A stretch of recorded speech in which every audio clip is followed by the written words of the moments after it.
Hello students, welcome to Social Science online classes. In the last session,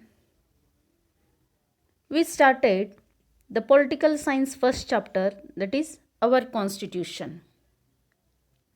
Under this chapter, we discussed the Constituent Assembly of Constitution, the Constitution Drafting Committee and framing of Constitution, and the preamble to the Constitution. In this session, we will discuss the silent features of the Constitution.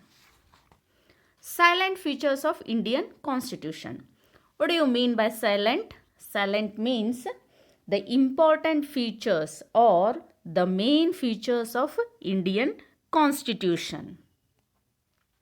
Silent features. The Constitution of every country has certain special features because the historical background, social, economic and political conditions influence the making of the constitution.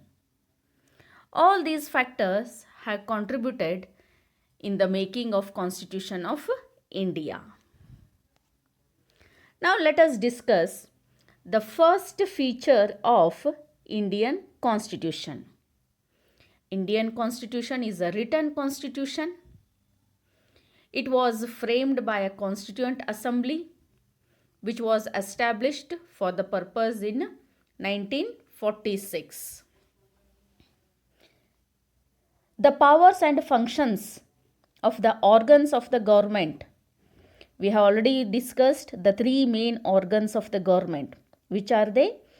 The three main organs of the government are legislature, executive and judiciary. Okay. So the powers and functions of the organs of the government like the legislature, executive and judiciary have been described in the Constitution. Fundamental rights, duties, directive principles of state policy, etc. They all are in the written form in the Constitution. There are two types of constitutions in the world. Most of them are written. The first modern written constitution was the American Constitution, which is the first modern written constitution. American Constitution is the first modern written constitution. And the British Constitution is unwritten, consists of customs and conventions which have grown over the years. The framers of a constitution tried to put everything in black and white in the constitution.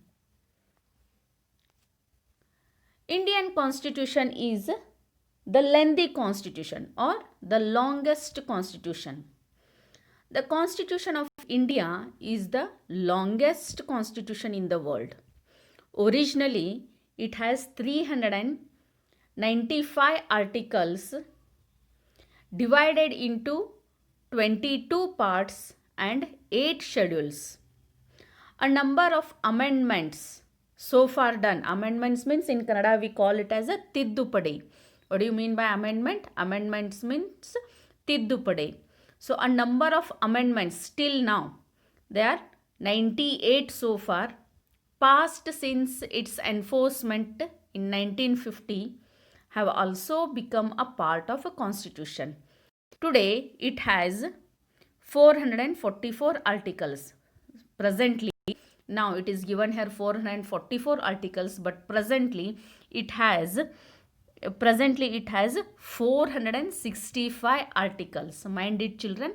Today it has 465 articles and divided into 22 parts and 12 schedules. The Constitution of USA has 7 articles. Of China 138, Japanese 103 and Canadian 107 articles. The second feature of Indian Constitution is it is partially flexible and partially rigid constitution. It is a rigid constitution yet flexible constitution. The constitution which can be easily amended is called, easily amended means which can be easily modified or which can be easily revised, is called flexible or simple constitution. And constitutions that have special procedures or the special methods for amendments are called rigid constitution, okay, or complicated constitution. Our constitution is neither too flexible nor too rigid. Some provisions of our constitution can be amended by the parliament with a simple majority. The amendment of most other provisions of the constitution requires a special majority in both the houses of the parliament, that is upper house and the lower house. There are some other provisions of a constitution which cannot be amended by the parliament alone. It cannot be amended with the members of the parliament alone. These different amendment procedures make our constitution partly flexible and rigid. The next feature is parliamentary form of government. Our constitution provides for a parliamentary form of government. The supreme power of the nation are vested in the elected parliament members. The executive is responsible to the legislature at the central and state levels. Here, the cabinet shall be in power as long as it enjoys the confidence of the legislature. As soon as it loses the confidence of the legislature, it has to resign. Okay, it means the Indian Parliament is a bicameral legislature. It consists of two chambers or the two houses. The upper house is known as Rajya Sabha. It consists of the president, and the lower chamber is known as Lok Sabha. Parliamentary democracy. In India, there is a parliamentary form of government, already we discussed. The majority party in the Lok Sabha forms a government, means the winning party which has the majority number of members, it forms the government. The government is run by the Prime Minister and other members of the Council of Ministers. The cabinet exercises the executive powers and is responsible to the concerned legislature. In presidential form of government, the president is the executive head. In India, the president is only the nominal head because originally the powers are vested in the hands of the Prime Minister. Yes. The next is Republican system, that is sovereign, socialist, secular, democratic republic.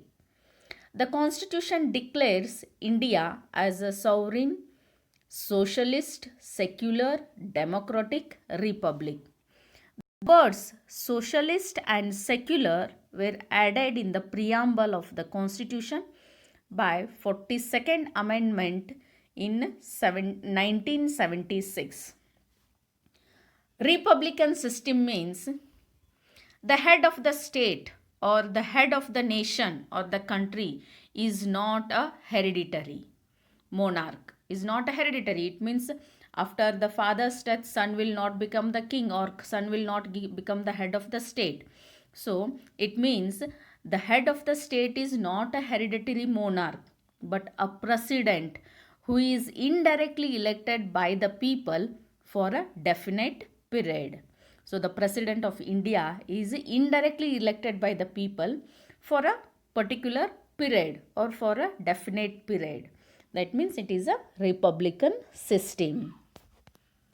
Next is federal government with a unitary bias.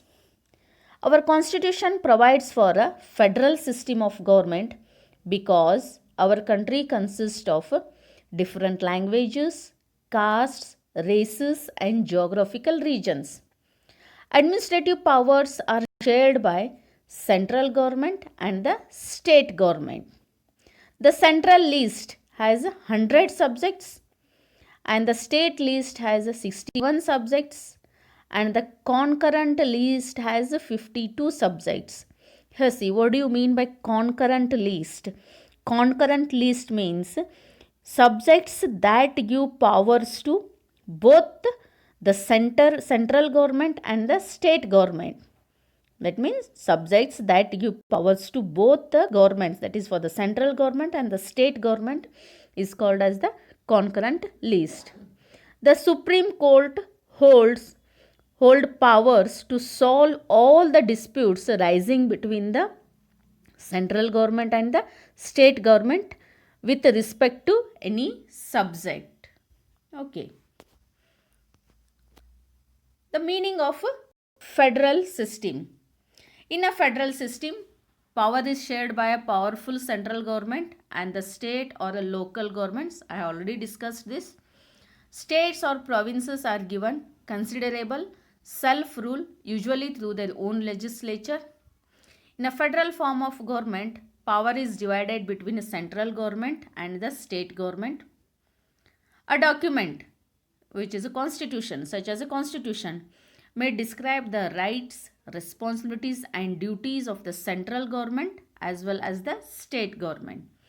Central government can be powerful but does not have the ability to dissolve state.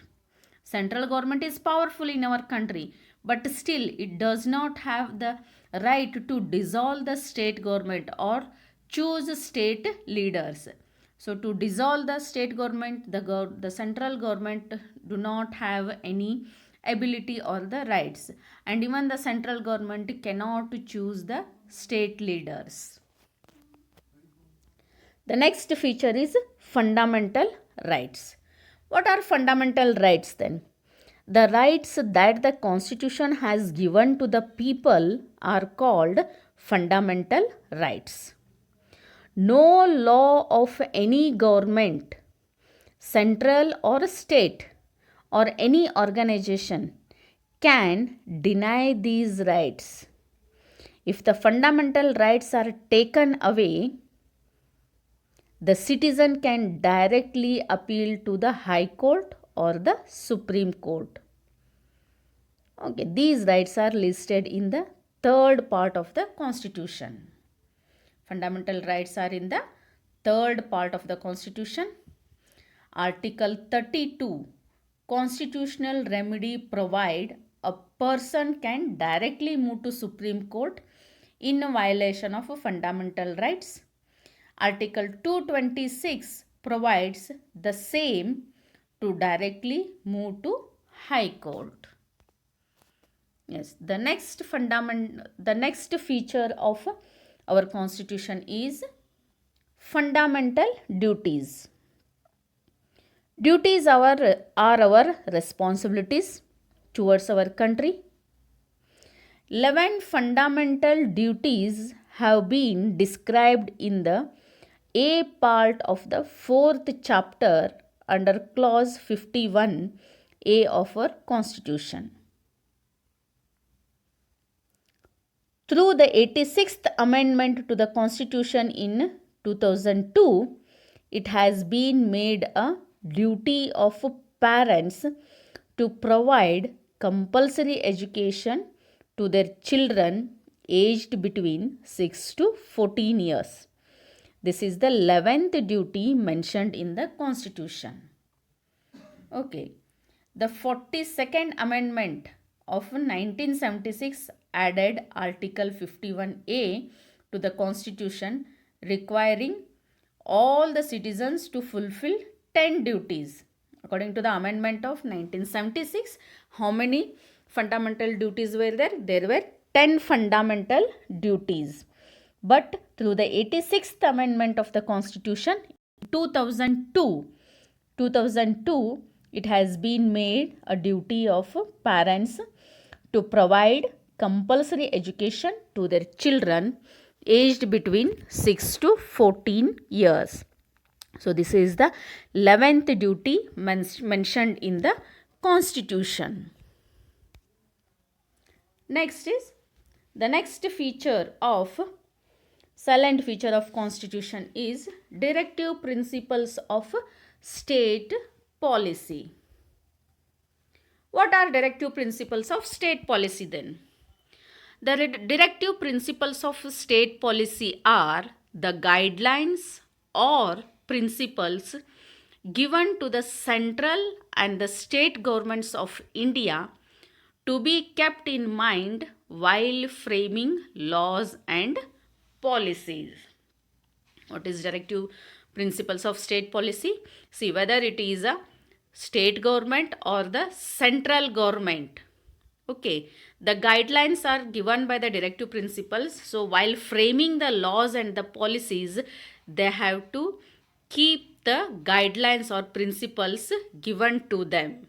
Okay, next is the principles have been inspired by the directive principles given in the Constitution of Ireland, relate to social justice, economic welfare, foreign policy, and legal and administrative matters. So this feature is derived from the Constitution of Ireland. These principles have been adopted or derived from Irish Constitution. They are the basis for the establishment of social and economic equality.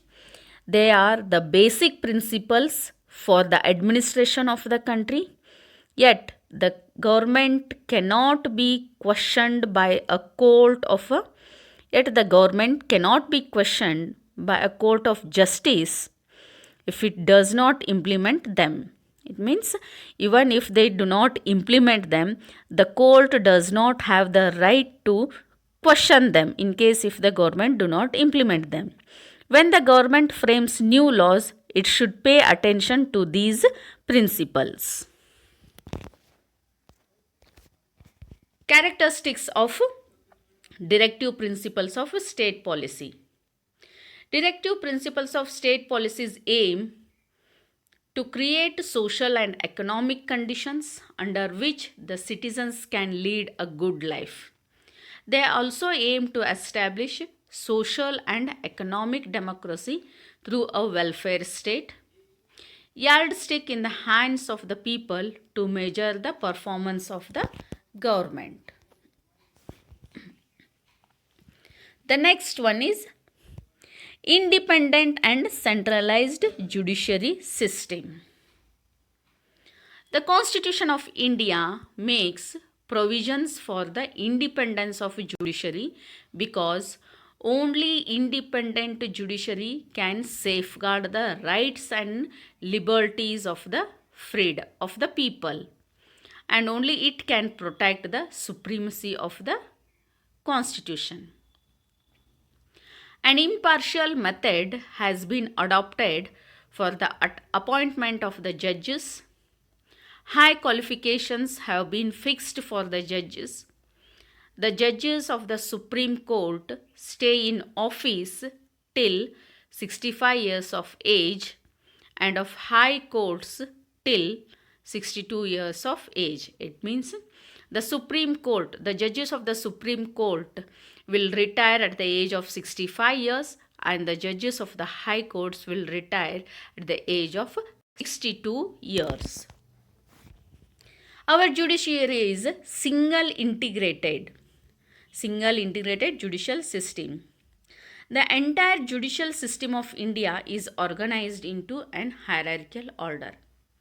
Supreme Court is at the top of the judicial administration. Below that, there are high courts at the state level, and there are district courts at the district level. All the courts of India are bound to accept the decisions of the Supreme Court. That is, the decision given by the Supreme Court is final in the country. No court can go against the decisions of the Supreme Court in India. Next is, the next salient feature of our constitution is single citizenship. There is a provision of single single citizenship in India. A person may be living in any state, but he is the citizen of India. Either he may be living in Karnataka, or he may be living in Maharashtra, or any other state, okay, or in Punjab, Tamil Nadu, anywhere he is living. But what he is called as? He is the citizen of India. He is not called as the citizen of a particular state. He is called as the citizen of India alone.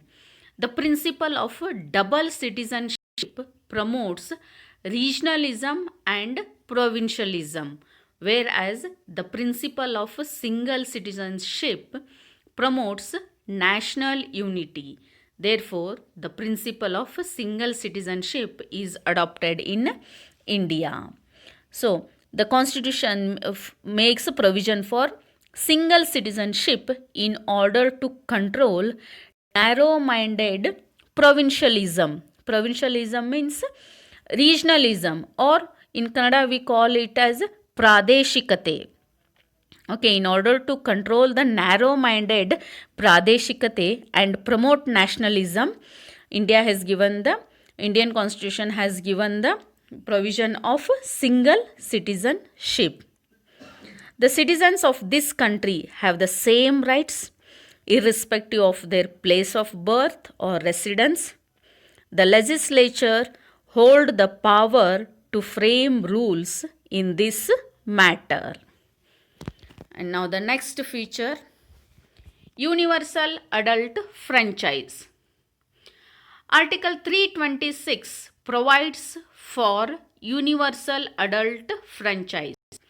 That means every citizen, including both male and female, who is 18 years of age, is given the right to vote without making any discrimination on the basis of sex, caste, color, or religion.